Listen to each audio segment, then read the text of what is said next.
Assalamualaikum warahmatullahi wabarakatuh. Perkenalkan, nama saya Joan Edward Tandungan dengan NIM 220901501097 dari kelas G Prodi S1 Akuntansi. Pada kesempatan kali ini, saya akan melanjutkan menjelaskan mengenai siklus akuntansi. Seperti yang kita ketahui, siklus akuntansi terdiri dari jurnal umum, buku besar, neraca saldo, jurnal penyesuaian, neraca lajur atau kertas kerja, laporan keuangan, jurnal penutup, dan neraca saldo setelah penutupan.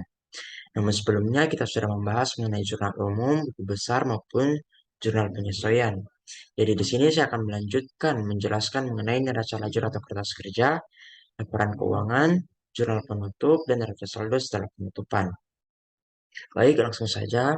Di sini kita masuk pada slide neraca lajur atau kertas kerja. Nah, di sini pada slide neraca lajur sini ada beberapa akun, yaitu yang pertama, maaf, beberapa kolom. Yang pertama yaitu neraca saldo, yang kedua itu penyesuaian, yang ketiga neraca saldo setelah disesuaikan, yang keempat laporan laba rugi, dan yang kelima itu laporan posisi keuangan. Langsung saja kita mengisi pada kolom neraca saldo. Nah, untuk kolom neraca saldo ini kita berpatokan pada neraca saldo yang telah kita buat sebelumnya. Nah, di sini, jadi semua data yang kita masukkan di sini, kita masukkan kembali ke kertas kerja kita. Langsung saja kita masukkan semuanya. Nah, sesuai akun-akun yang ada pada kasus kita kali ini. Begitupun dengan jurnal penyesuaian. Untuk kolom penyesuaian ini, kita beracu pada jurnal penyesuaian kita yang telah kita buat sebelumnya. Yaitu di sini seperti beban asuransi, asuransi dibayar di muka, itu kita taruh semua pada kolom penyesuaian ini sesuai dengan nama akunnya. Jadi kita isi saja langsung. Nah, untuk neraca saldo setelah disesuaikan ini, di sini kita beracu pada neraca saldo kita dan penyesuaian yang telah kita buat tadi. Jadi kita langsung isi. Nah, untuk seperti ini, di sini tidak ada perubahan transaksi, jadi kita langsung pindahkan saja ke neraca saldo setelah disesuaikan, yaitu pada akun kas maupun pada akun piutang usaha kita langsung pindahkan saja langsung. Namun di sini pada perlengkapan mengalami transaksi sesudah penyesuaian. Di sini sebelumnya yaitu 3.800.000, namun setelah penyesuaian yaitu berada pada kolom kredit sebesar 2.275.000. Karena kolomnya berbeda tempat, maka kita kurangkan. Namun jika kolomnya sama seperti debit dengan debit, kredit dengan kredit, itu kita tambah. Namun pada kasus kita kali ini itu berbeda tempat. Pada neraca saldo berada pada kolom debit, namun pada penyesuaian berada pada kolom kredit. Jadi kita kurangkan. Begitupun dengan akun-akun lainnya.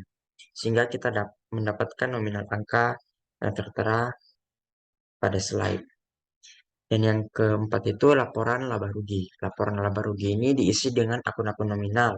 Akun-akun nominal itu seperti pendapatan dan beban. Seperti ini pendapatan jasa sebesar 44.350.000. Nah, untuk laporan laba rugi ini kita mengacu pada neraca saldo setelah disesuaikan. Jadi kita langsung isi saja. Nah, di sini yaitu terdapat akun pendapatan maupun akun beban-beban. Nah, untuk selanjutnya yaitu laporan posisi keuangan. Laporan posisi keuangan ini diisi dengan akun real. Akun real itu eh, termasuk dalam harta, utang, akumulasi, maupun modal atau preferred dari perusahaan. Jadi langsung kita masukkan saja di sini. Nah, sesuai dengan akun yang termasuk akun real. Nah, di sini perusahaan mengalami eh, keuntungan atau laba dikarenakan pendapatannya lebih besar dibandingkan beban. Jadi kita selisih di sini. Nah, untuk selisihnya di sini itu kita taruh pada kolom debit. Mengapa? Karena kita perusahaan mengalami keuntungan. Kalau perusahaan mengalami keuntungan berarti kalau kita mengisinya pada kolom debit karena pada kolom debit di sini lebih kecil nominal angkanya. Begitupun pada laporan posisi keuangan. Karena kita mengalami laba, yaitu di sini kebalikannya itu berada pada posisi kredit karena nominal angkanya lebih kecil. Jadi total keseluruhannya yaitu untuk laporan laba rugi baik di debit maupun di kredit yaitu sebesar 44.350.000 dan di kolom laporan posisi keuangan saldo akhirnya yaitu 83.450.000 baik di debit maupun di kredit. Selanjutnya kita beralih pada slide selanjutnya yaitu laporan keuangan. Laporan keuangan ini terdapat 3 kolom yaitu laporan laba rugi, laporan ekuitas pemilik, dan laporan posisi keuangan. Nah, untuk laporan laba rugi ini kita beracu tadi pada kertas kerja kita atau neraca lajur kita yang telah kita isi. Nah, untuk di sini pendapatan jasanya itu sebesar 44.350.000. Diambil dari laporan laba rugi kita. Kita di sini beracu pada laporan laba rugi yang ada pada kertas kerja kita di sini. Jadi kita masukkan ke dalam laporan keuangan kita. Jadi, nah kita lanjut di sini yaitu pada akun beban. Nah, akun beban sini juga kita isi. Namun dan total untuk akun beban ini sebesar 10.875.000. Jadi kita totalkan semuanya pendapatan maaf kita kurangi yaitu pendapatan dikurangi akun beban. Jadi totalnya itu tersisa 33.475.000. Kita beralih pada kolom selanjutnya yaitu laporan ekuitas pemilik. Nah, untuk laporan ekuitas pemilik ini sebelumnya kita untuk mengisi laporan ekuitas pemilik ini kita beracu pada neraca lajur kita. Maaf, untuk laporan ekuitas pemilik ini yaitu memiliki rumus yaitu investasi selama bulan berjalan kita di sini ditambah dengan laba rugi neto bulan berjalan. Jadi investasinya itu yaitu modal awalnya itu sebesar 45 juta ditambah karena perusahaan mengalami laba yaitu sebesar 33.475.000. Jadi kita totalkan sehingga mendapatkan hasil atau saldo akhir yaitu 78.475.000. Namun kita kurangi dengan prefer atau penarikan yang telah diambil oleh pemilik sebesar 12.500.000. Jadi untuk total modal darah Mutia yaitu sebesar 65.975.000. Kita lanjut ke kolom selanjutnya yaitu laporan posisi keuangan. Di sini laporan posisi keuangan kita beracu pada neraca lajur kita atau kertas kerja yang telah kita buat pada kolom laporan posisi keuangan. Nah, di sini untuk laporan posisi keuangan yaitu ada aktiva maupun pasifa. Aktiva yaitu aset kita berupa ada aset lancar maupun aset tetap. Nah, di sini kita langsung isi yaitu kita copy saja dari laporan posisi keuangan kita.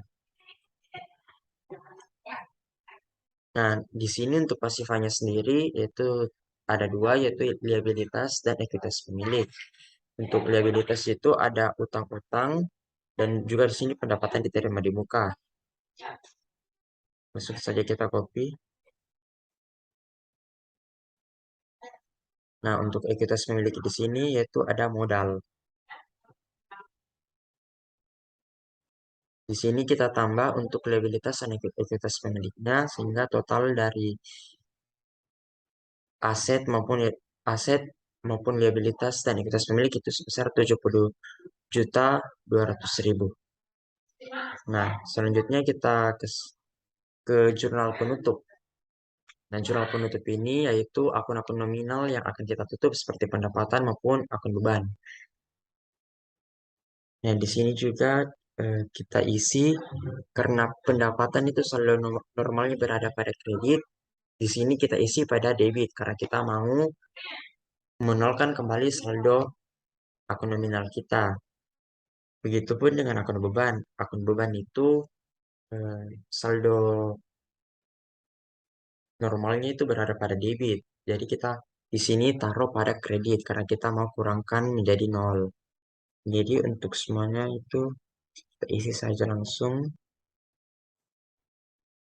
Nah, sehingga total untuk jurnal penutup ini baik di debit maupun di kredit sebesar 101.200.000. Nah, di sini kita lanjut lagi ke neraca saldo setelah penutupan.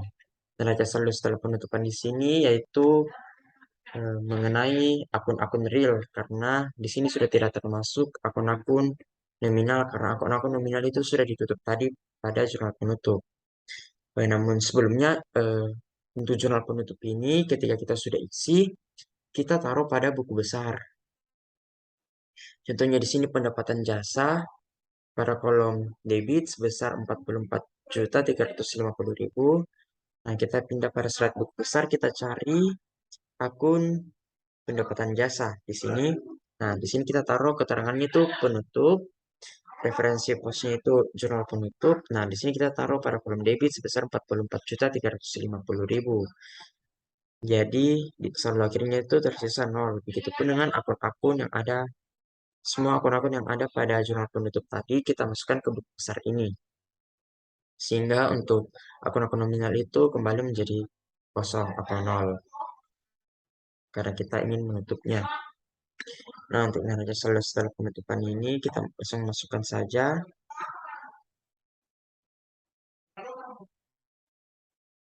Nah, di sini seperti kas, piutang usaha, perlengkapan, itu kita mengacu tadi pada neraca lajur kita di sini, yaitu di laporan posisi keuangan kita. Akun-akun real semuanya ini. Namun di sini perlu diingatkan untuk modalnya di sini sendiri itu, untuk modalnya sendiri ini kita tidak mengacu pada neraca lajur kita di sini, namun kita mengacu pada laporan keuangan kita, yaitu pada ekuitas pemilik, yaitu modal akhirnya. Di sini sebesar 65.975.000. Nah, jadi sini kita taruh sebesar 65.975.000. Jadi untuk jumlahnya yaitu saldo debit maupun saldo kreditnya itu sebesar 70.950.000. Baik, itulah presentasi dari saya. Lebih dan kurangnya mohon dimaafkan. Wassalamualaikum warahmatullahi wabarakatuh.